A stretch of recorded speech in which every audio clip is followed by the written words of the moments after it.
최상국은 고가의 명품 시계를 차고 있었고 부인은 사치스러운 핸드백을 테이블에 놓아두었어요.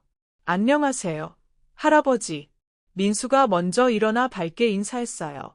늘 그렇듯 환하고 예의 바른 태도였죠. 민수야, 잘 지냈나? 이병우가 따뜻하게 답하고 민수 부모님께 공손히 인사드렸어요. 처음 뵙겠습니다. 지민이 할아버지 이병우입니다. 최상국 부부도 자리에서 일어나 인사를 나눴어요. 반갑습니다. 최상국입니다. 유명한 이병우 회장님이시네요. 저는 민수 어머니예요. 대건건설 회장님이셨다고 들었어요. 처음엔 공손한 분위기였지만 어딘가 어색한 기류가 흘렀어요. 최상국은 이병우를 알아보는 듯한 눈빛을 지었죠. 회장님, 대건건설 한창 때 정말 대단하셨죠. 전국의 아파트 단지를 많이 세우셨다고 해요. 과찬이십니다. 운이 좋았을 뿐이에요. 이병우가 겸손히 답했지만 최상국의 표정이 미세하게 일그러졌어요. 그런데 10년 전에 회사를 접으셨다고 들었는데 맞나요? 네, 은퇴했지요. 최상국이 술 한 잔을 들이키더니 본론을 꺼냈어요. 사실 저희 업계에선 소문이 좀 돌았어요. 대건건설이 그때 처지가 어떻게 말해야 할까? 최상국 부인도 거들었어요. 건설 경기가 침체돼서 많이 고생하셨다고 하던데요. 그래서 회사를 서둘러 넘기신 거라고. 이병우의 얼굴이 점점 딱딱해지기 시작했어요. 민수가 당황해 부모를 만류했지만 소용없었죠. 아버지, 그런 말씀은. 최상국이 더 세게 나왔어요. 아니, 민수야, 이런 건 사전에 알아야지. 회장님, 솔직히 말씀드리죠. 그때 회사 넘길 때 상황이 안 좋았던 거 맞죠? 회사를 팔 때는 정상적으로 마무지했습니다. 이병우가 침착하게 답했지만 최상국은 집요하게 물고 늘어졌어요. 정상적으로라. 하지만 그 후 대건건설이 어떻게 됐는지 아시잖아요.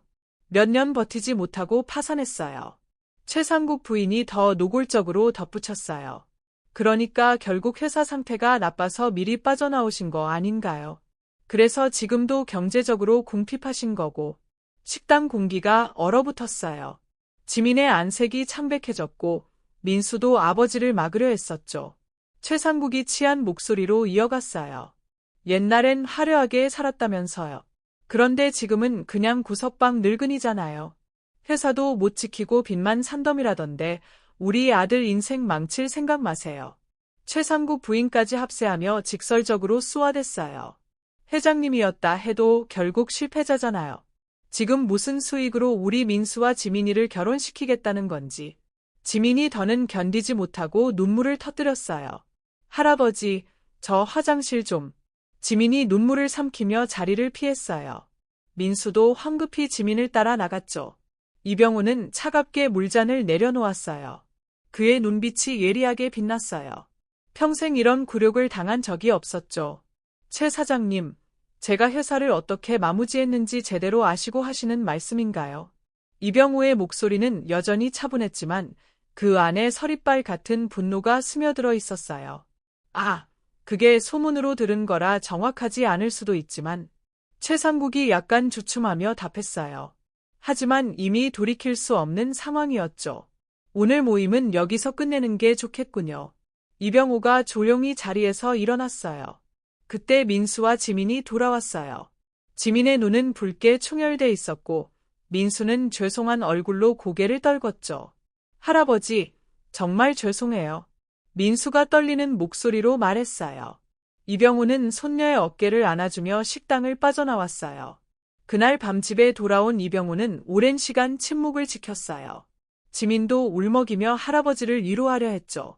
그러나 이병우의 눈동자에는 분노가 아닌 차가운 결의가 불타오르기 시작했어요.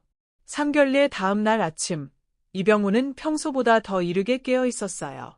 밤새 잠을 이루지 못했죠. 어젯밤 최상국 부부의 모욕적인 말들이 머릿속에서 맴돌며 가슴을 찔렀어요. 할아버지, 잠 못 주무셨어요? 지민이 부엌에서 아침을 준비하며 걱정 어린 눈으로 물었어요. 어젯밤 늦게 들어온 탓인지 눈이 퉁퉁 부어 있었죠.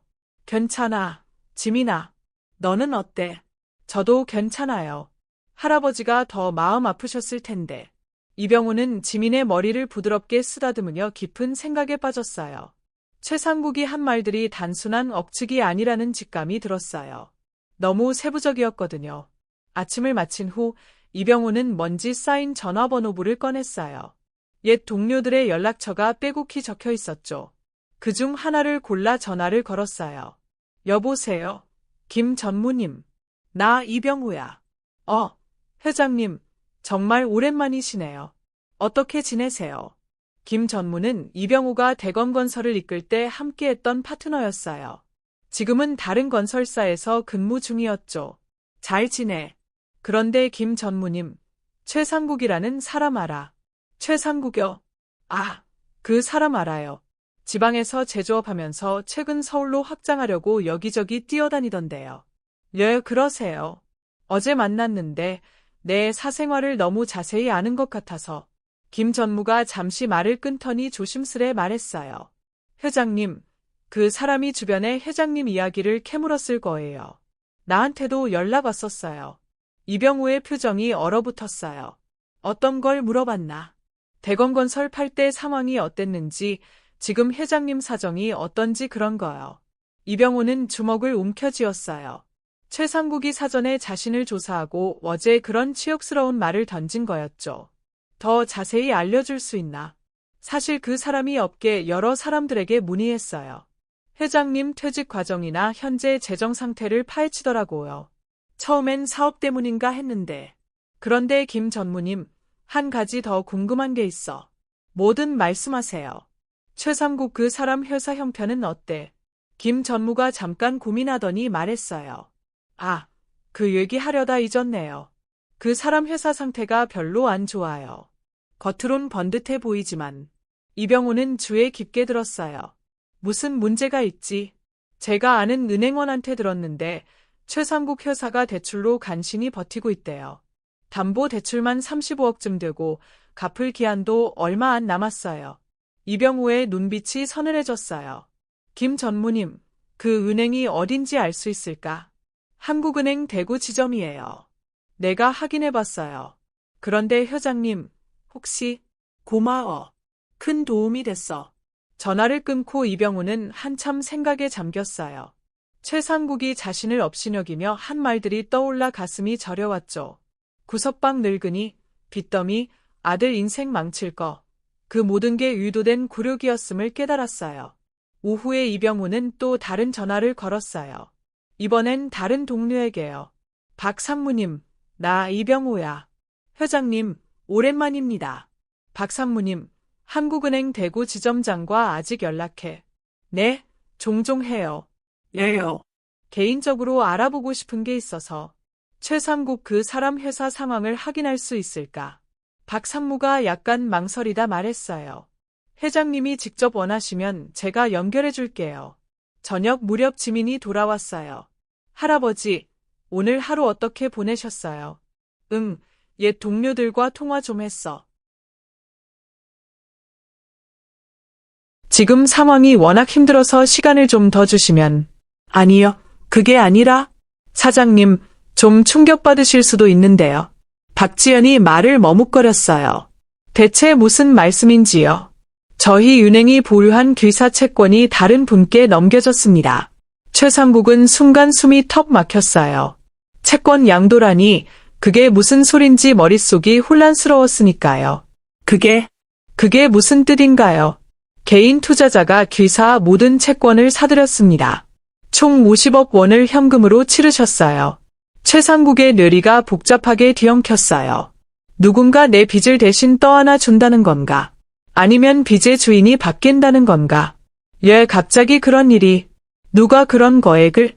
최상국은 당황한 나머지 말문이 막혔어요. 50억 원을 즉시 현금으로 내놓을 수 있는 사람을 떠올려 봤지만 전혀 감이 오지 않았죠. 주변에 그런 부호는 없었으니까요. 죄송하지만 세부 사항은 저희도 모릅니다. 다만 앞으로는 그분과 직접 협의하셔야 할 겁니다. 그분이 대체 누구신가요? 최상국의 목소리가 가늘게 떨렸어요. 채권자가 바뀐다는 건 결코 호재가 아니었으니까요. 은행은 법 절차를 지키지만 개인은 예측 불가하죠. 이병우 회장님입니다. 그 순간 최상국의 세계가 무너지는 듯했어요. 일주일 전 상견례에서 자신이 업신여겼던 바로 그 노인. 뒷방 늙은이라고 빚더미라고 조롱했던 그 할아버지였어요. 이병호 회장님이라뇨. 네, 대한건설 전 회장님이시죠. 50억 원을 현금으로 즉시 처리하셨어요. 저희도 이런 대규모 현금 거래는 오랜만입니다. 전화를 끄는 최상국은 한참 동안 멍하니 앉아 있었어요. 자신이 뒷방 늙은이라고 깔봤던 사람이 50억 원을 아무렇지 않게 내놓을 만큼의 재력을 가졌다는 사실이 믿기지 않았죠.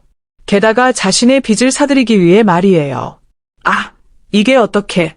최상국은 머리를 쥐어짜며 절규했어요. 상견례에서 뱉은 모욕적인 말들이 하나씩 되살아났죠. 빚더미에 앉아있다고, 뒷방 늙은이가 아들 인생 망칠 거라고. 그 모든 독설이 이제 부메랑처럼 되돌아온 거예요. 화요일 오후 2시 대구 최상국 회사 앞에 검은 세단이 서서히 멈췄어요. 차에서 내린 이병호는 깔끔한 정장 차림이었죠. 나이든 몸에도 불구하고 그의 걸음걸이에는 여전한 위엄이 서려 있었어요. 회장님, 도착했습니다. 한편 광명의 집에서는 지민이 할아버지의 변화를 예민하게 느끼고 있었어요. 며칠 전부터 이병호의 얼굴이 변했으니까요. 무언가 중대한 결정을 내린 듯한 고요함과 함께 서늘한 냉기가 맴돌았죠. 할아버지, 요즘 전화가 잦으시네요. 지민이 저녁상을 차리며 조심스레 물었어요. 오늘도 이병호는 여러 통의 전화를 받았었으니까요.